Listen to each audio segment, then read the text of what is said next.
Okay, before we get started with the review video of the Harmonicdyne Baroque, just want to say congratulations to Arthur Monet 3156. I'm going to put a little thing right here. You won last week's giveaway. It was a ZGOT Odyssey. We gave away a ZGOT Odyssey.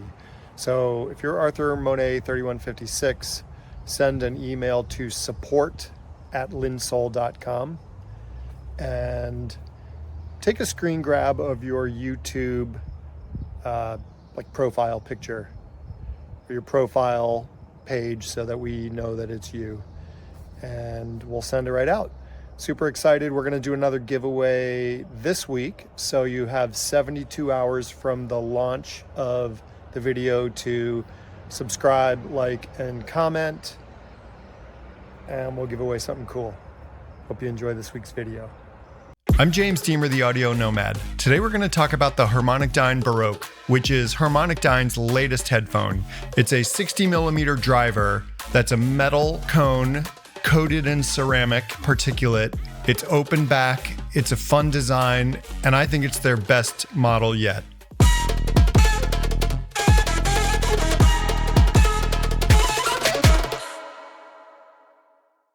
Before we get into the Harmonicdyne Baroque, I'd like to talk about the brand Harmonicdyne for a little bit. Harmonicdyne started in 2020 with a Kickstarter of the Harmonicdyne Helios.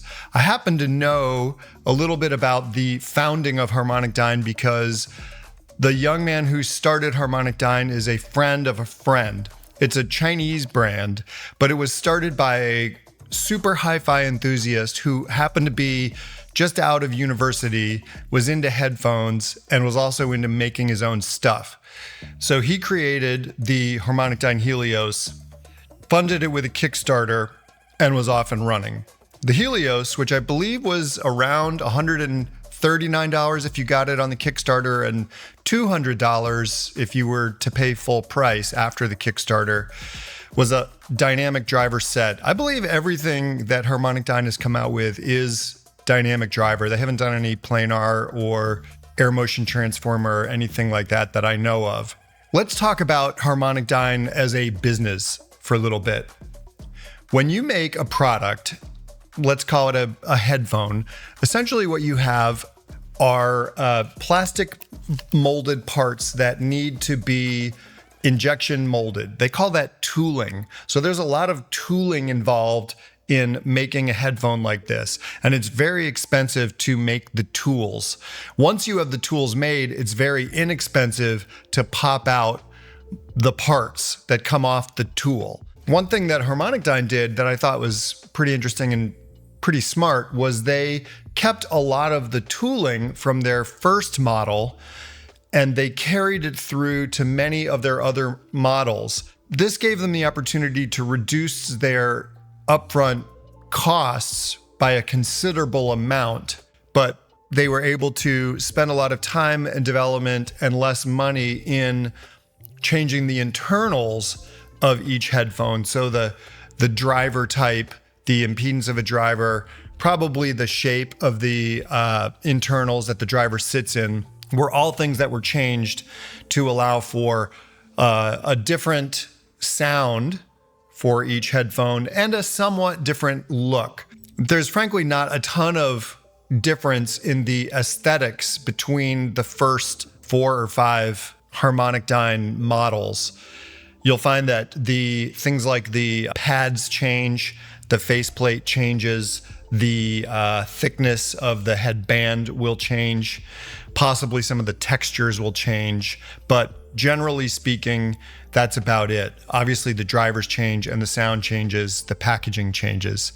But what Harmonicdyne was able to do was create a bunch of different models that have different sounds for relatively little cost. The first model, as I said, was the Helios, and I never owned the Helios. I never actually got to hear the Helios. I heard it was good. I don't think I bought it because I wasn't crazy about the sort of the intricate design of the faceplate, and maybe I just didn't have the money at the time to buy it, but I was curious about it. The next model they came out with was the Zeus in 2021. That was very popular. It had a beryllium coated driver and was a little bit more expensive, a little bit more refined. In 2021, in addition to the Zeus, they came out with the Poseidon, which was essentially just a cosmetic change. It had some real wood accents, but not a lot of acoustic changes. In 2022, they pre-released or sort of tease released a model called the G200, I think it was. That was a new tuning, some new technology. It was sent to reviewers who gave it mixed reviews, and I don't believe that model actually ever got fully released to the public. But then in 2023, they came out with the Zeus Elite. And the Zeus Elite was the first model that I purchased. The Zeus Elite, which I recall costing $379, had a suspension diaphragm. So it was a new driver technology for Harmonicdyne. The Zeus Elite was a really pleasing headphone.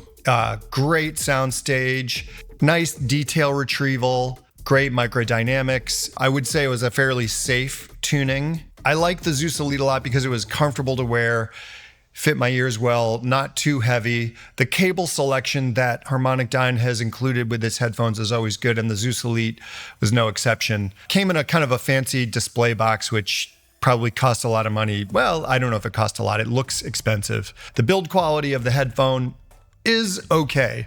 The cable quality is exceptional. Moving on from the Zeus Elite in 2024, they came out with the Black Hole semi-open back. It's kind of a closed back on the face, but then it's got a whole bunch of big vents around the top. So it's something that, you might be able to wear more in the office or around the house without disturbing your spouse or your roommates or whoever.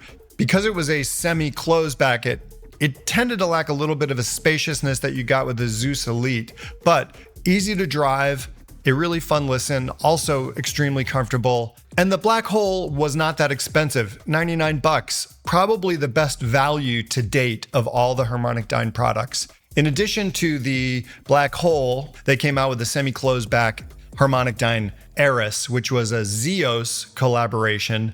And like the Black Hole, semi-closed back, it's got these sort of purple accents. I believe it's a different driver, but it is the same tooling, the same parts that came off that original Helios 4 years before this model. This is $249, and if you're a fan of Zeus, it's a good buy. Some people didn't like the way it sounded. They thought it was sort of too bassy. I kind of like it. I kind of like it maybe even better than the Black Hole. I think it's a little more refined. I think it's fun. It's a super fun listen.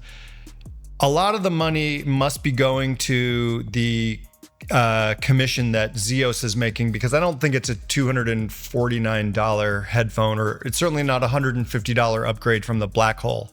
But, it is fun and it does look nice. I guess let's just get into the star of the show, the Harmonicdyne Baroque. So this is their brand new model. It's $560, 60 millimeter dynamic driver. It's a metal cone with a ceramic coating. It has a CNC machined internal structure, which holds the dynamic driver and leads to the sound profile that you get out of the Harmonicdyne Baroque. I'm guessing that internal structure is machined out of aluminum, because you probably wouldn't machine plastic. You'd either 3D print it, or you'd, again, open a tool and you'd injection mold the part. So that leads me to believe that it's metal. I haven't taken this apart. But what really separates the Harmonicdyne Baroque from all of the other Harmonicdyne products is the completely different shape. So finally, 5 years after their first model, the Helios, came out in 2020, they've ditched the tooling that they've used for all of the other models and created an entirely new headphone. So this has cost them a lot of money to develop, for sure. They've opened some new tools for the cups. They're also using metal, a lot more metal, where they used plastic before for the headband structure, the yokes that hold the cups in place.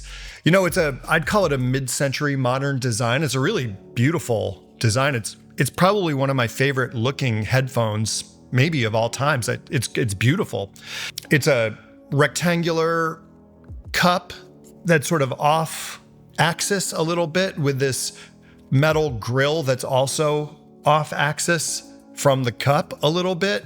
So everything has a very interesting but very pleasing look to it.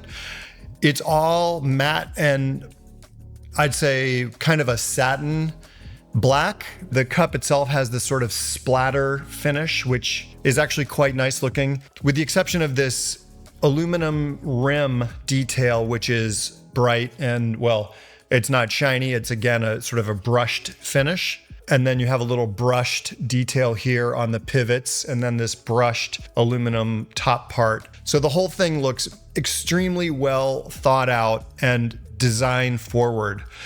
I won't complain about the fit because it's extremely comfortable. This thing that sits way above my head, I feel like I could like wrap Christmas lights around it or like hang balls from it or something. It's just, does it really need to be like this far above the headband? I don't know. I think it just looks weird. It makes me feel kind of dumb wearing it. And then they call this headband leather protein or protein leather. I don't know what protein leather is. I haven't looked it up. I'm guessing it's like faux leather or not leather, but it's meant to look like leather. I would love it if companies would be a little bit more transparent about what something actually is. You don't need to use cutesy words like leather protein or protein leather. They require more power than the other Harmonicdyne headphones that I've tested. I use this ifi hipdac, which I love. It's a little DAC amp, kind of shaped like a flask. It's got 4.4 balanced and puts out enough power to easily power all the headphones in this test. It has a nice gain knob that isn't stepped. It's completely variable, so you can find the volume that you want easily. And it's thin, and also I think it just kind of fits the design aesthetic of the Harmonicdyne Baroque. They go well together. The cable set that the Harmonicdyne Baroque comes with is also really nice. It's this sort of copper braided cable. The connectors all match. Everything is this sort of gunmetal aluminum. It's shaped well. It looks nice. It feels nice. Didn't exhibit a lot of microphonics. It's just the right length. I want to say it's probably 5 feet.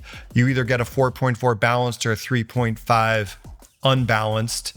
As I said, I tested with the balanced and loved it. Until the Harmonicdyne Baroque, the set that I loved the most from Harmonicdyne was the Zeus Elite. The Zeus Elite is lightweight. It has great sound stage. It's well balanced. It's fairly neutral. It's a fun listen. It's a set I could listen to for a long time. The Harmonicdyne Baroque elevates the qualities that the Zeus Elite has by a little bit. So it's a little more punchy in the bass, but not overly so. It has a little more mid-centered energy so that vocals come forward just a little bit more. Not too much, but just enough, especially in that sort of female, I'd say alto, leaning into soprano range. I felt like those vocals were leaned a little bit more forward in this headphone. And the high frequency detail retrieval is nothing short of amazing. It's airy, it's sparkly, it's kind of all over the place. Frankly, it's got a nice holographic soundstage that the Zeus Elite comes close to, but doesn't achieve. I really enjoyed this set a lot, and I love the way they look, except for this top thing. I love the way they feel. I really, really love the way they sound. And while I don't have any measurements of this headphone, I'd like to see some, and I'd really love to know what other people think about the Harmonicdyne Baroque, because unlike other Harmonicdyne models, there hasn't been a lot of chatter about the Baroque. So come on, people, try them out and let me know and let others know in the comments below what you think if you have a chance to try them out. If you have any questions about the Harmonicdyne Baroque, please also put that in the comments below. And if anyone has any thoughts or comments, they can just chime in. I'm James Demer, the Audio Nomad. I hope you've enjoyed this little trip down memory lane with Harmonicdyne and enjoyed a peek at their latest flagship product. Thanks for watching. This video is brought to you by Linsoul.com. Linsoul sells IEMs, headphones, amplifiers, digital to analog converters, cables, really just about anything you could want for personal hi-fi or even home hi-fi. Their prices are great, the quality is exceptional, and their customer service is really second to none. Check them out in the link below.